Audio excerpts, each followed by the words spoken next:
I'm so happy that we found this crew of guys. Not your average retaining wall job. So we're happy we found them. Definitely something that is special. We're just happy to be where we're at right now.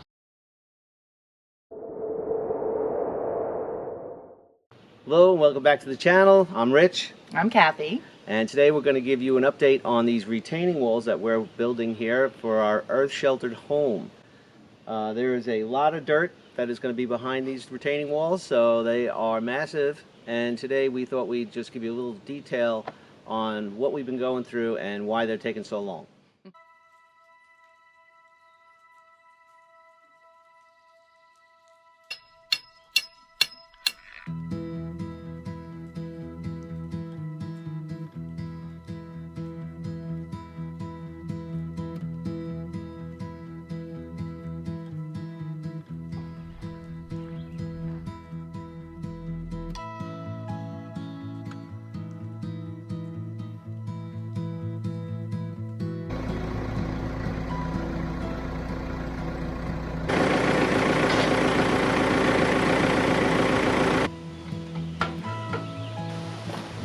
That area. Footings are 16 inches high and go back about 7 feet, and they're made up of number 5 and number 6 rebar. So this is a piece of number 6 rebar. It's 3/4 of an inch thick.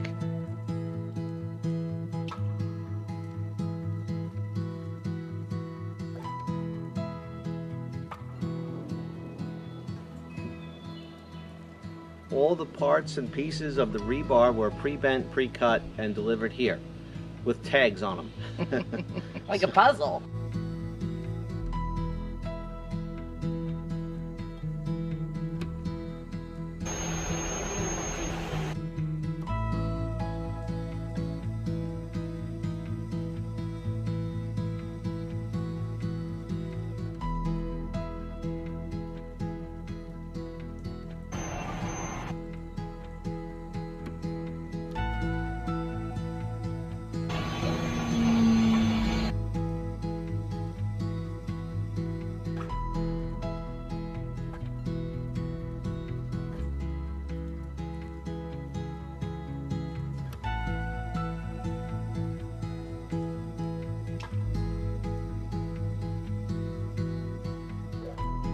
There was some leftover concrete, so we quickly formed up some little concrete pads for them to fill up with all the extra concrete, and we ended up getting 7 of those done before the concrete was too hard to work with.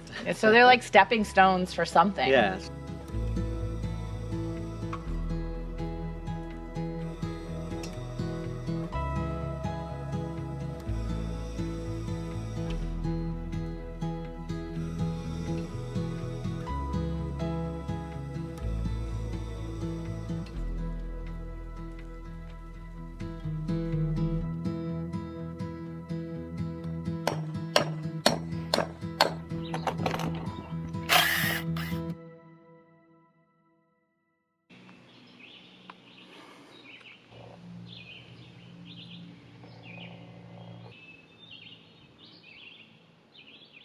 This is the wall that they started with, and this wall is 17 feet 8 inches at the highest point. It slopes down to about 9 feet, I believe it was. What they did first was they put down like a shoe plate on the bottom to hold the front part of the wall. Then they started putting up the forms. They went as high as 12 feet. The forms all kind of lock together and have like these metal pieces that'll connect when they put the back forms up. They had to brace the forms from the front side in order to hold them up.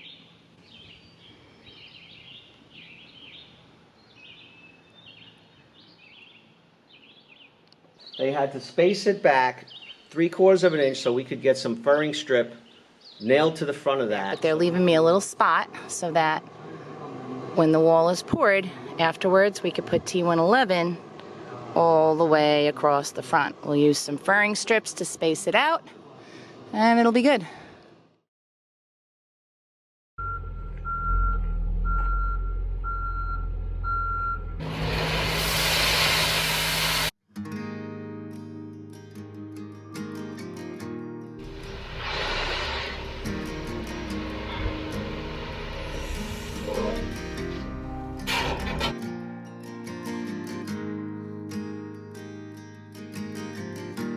Is that going to be enough stone for everything we need to do? No. I don't think so. After the footings were done, we were left with like this big hole at the back. There's the electrical conduit that goes in over there. There's the ground rods that go in over there. And there's a small area where they had to leave open because they needed to put some wood forms in there to support the number 6 rebar that needed to go on an angle and vertical sticking out. So they needed a way to keep that in place. So we decided to leave that little area open, and we wanted to fill it with gravel before we close this whole thing up, just to make it that much easier. So we got our first taste at trying to waterproof the house at that point. Bright and early morning here on the homestead, but we're going to get in that little corner right there and do a little bit of the bentonite clay waterproofing so we can fill that little hole with gravel.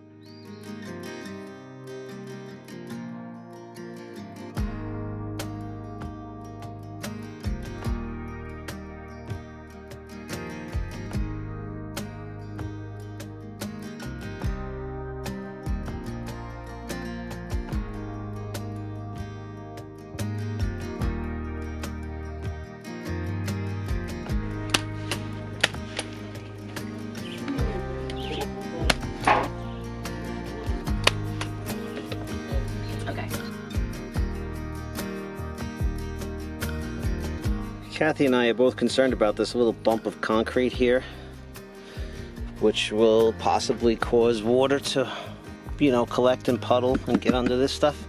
So we're going to try and do what we can to fix that problem. Just going to chisel this little bit.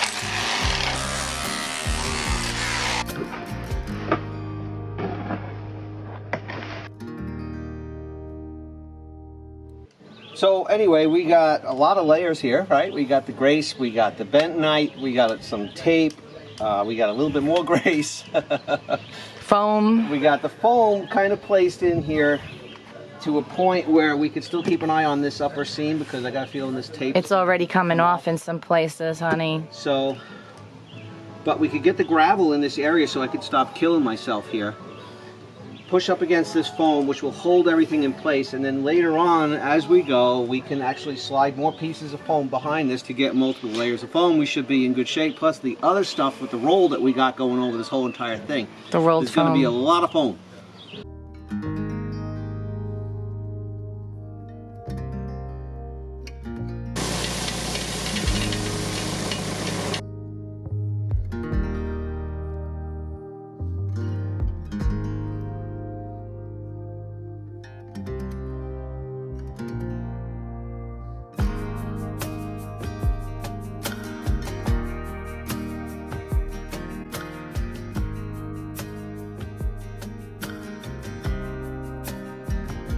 During the day, while we were working on the hole, the guys were working on the wall on the other side of the entryway, and they even started a little bit of the rebar in the wall on the other side of the utility room.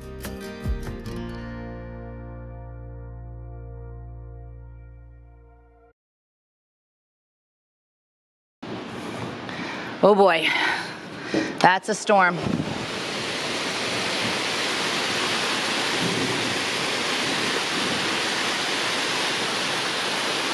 You think the red tape is holding, honey? Yeah,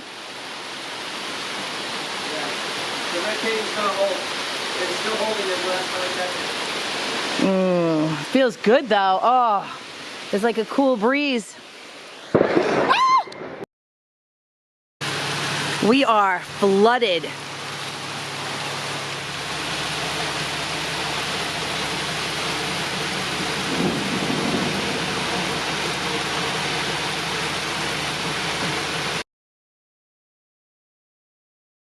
All right, it's getting late. It's kind of getting dark too, but there is a storm rolling in. We hear the thunder and the lightning out there.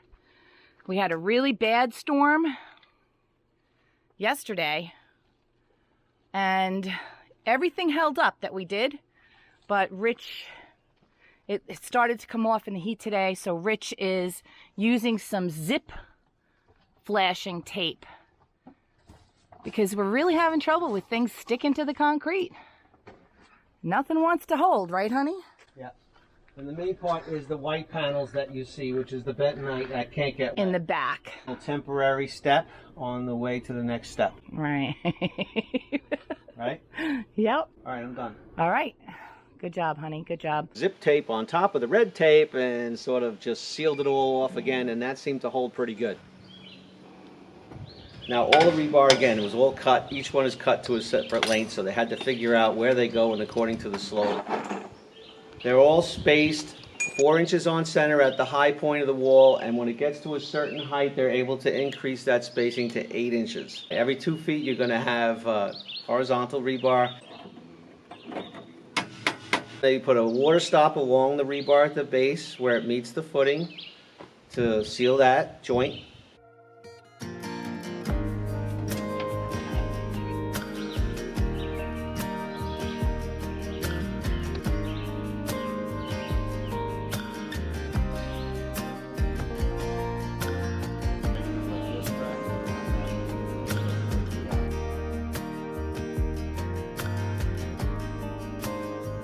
Once everything was in place, they really beefed it up as far as bracing it.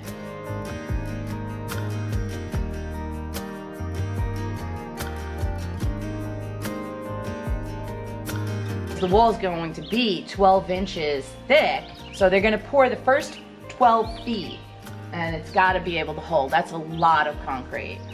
They also had to build a scaffolding so they could work up there. Yeah. They're going to make a keyway which is basically like a notch with a 2x4, so there'll be a little notch to fill. When they pour the second half, it'll tie in and hold tightly to the part that's to the lower part of the wall. Yeah, the upper and the lower will be connected somehow. I don't know, it sounds good to us. Sounds good. Plus all the rebar, don't forget, we'll hold it. All right, so this here is a good shot of the smaller wall. Out of all of the walls, this is the smallest wall. This is the one wall that's going to be completely poured in one day. Starts out at 9 feet 9 inches at the high point, and it has a 7/12 pitch downward to the end.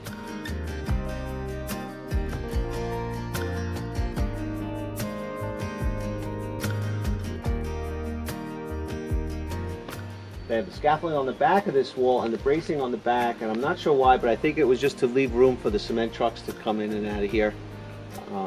So super solid. They have some forms at the top with plywood to actually make the actual slope with a little hole at the top where they could put the hose in, and they're going to feed the concrete in through that way. So this wall was a little extra challenging compared to the other two walls. They chose to build it from the inside out. It's two walls that come together.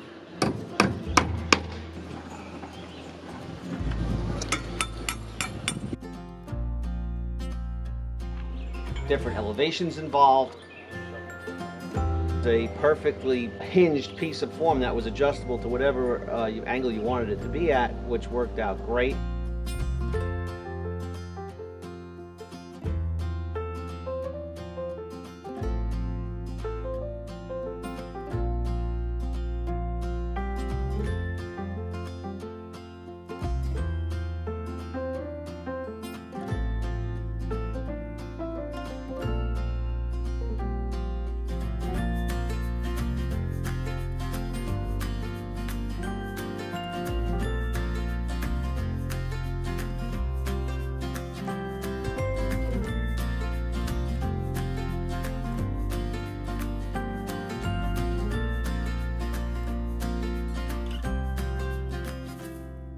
Because this is a pit, a hole, we had to think seriously about drainage. We have two drains coming out at one end of the wall and then on the other end of the wall over there.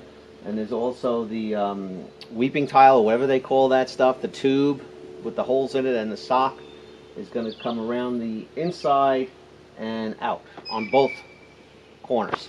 And you're going to have one that goes all the way up, because this is the low side here. So there'll be a tube that goes all the way up to the top of the wall. Surface drain. When they put the forms up, one of the things that they do is they oil them.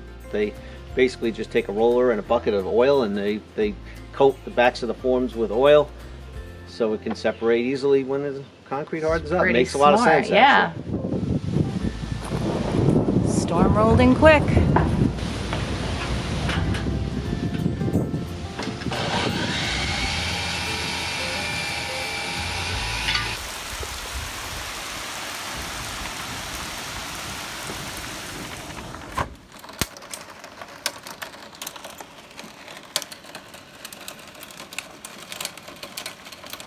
Thunder, lightning, pouring rain, and hail.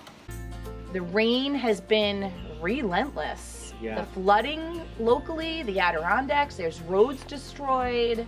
You know, you're at the mercy of the weather, so.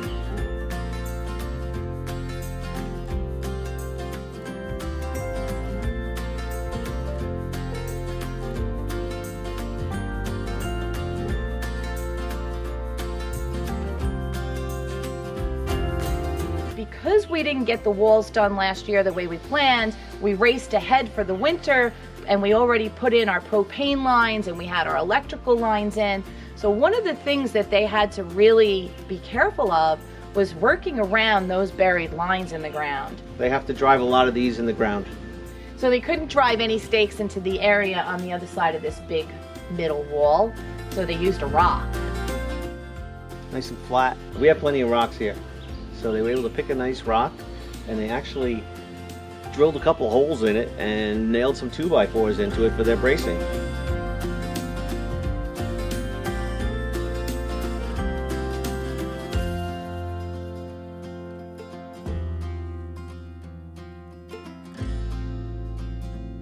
The inspector came, he looked at everything, gave it his seal of approval, and we are ready for concrete. Next week on Tuesday.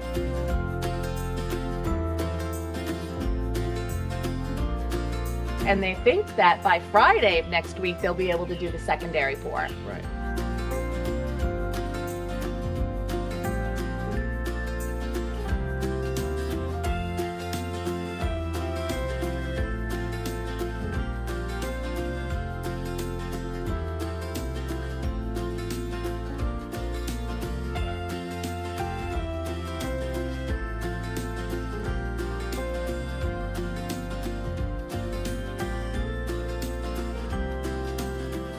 This is not your average retaining wall job. This is definitely something that is special. So happy that we found this crew of guys. They had all the tools and materials that they needed to build such a thing. They build bridges. They build bridges. So we're happy we found them. We're just happy to be where we're at right now. Yeah, it's been a long time coming. We've been waiting a long time for this. Yeah. So thanks for joining us. I'm Kathy. And I'm Rich. And we're creating a simpler life in the Adirondacks. But simple doesn't mean easy. Subscribe, like, and don't forget to ring that bell for future notifications to come back and watch the pour of this massive retaining wall. Massive. Walls. Yeah. What you doing, Richie? Well, I am building a form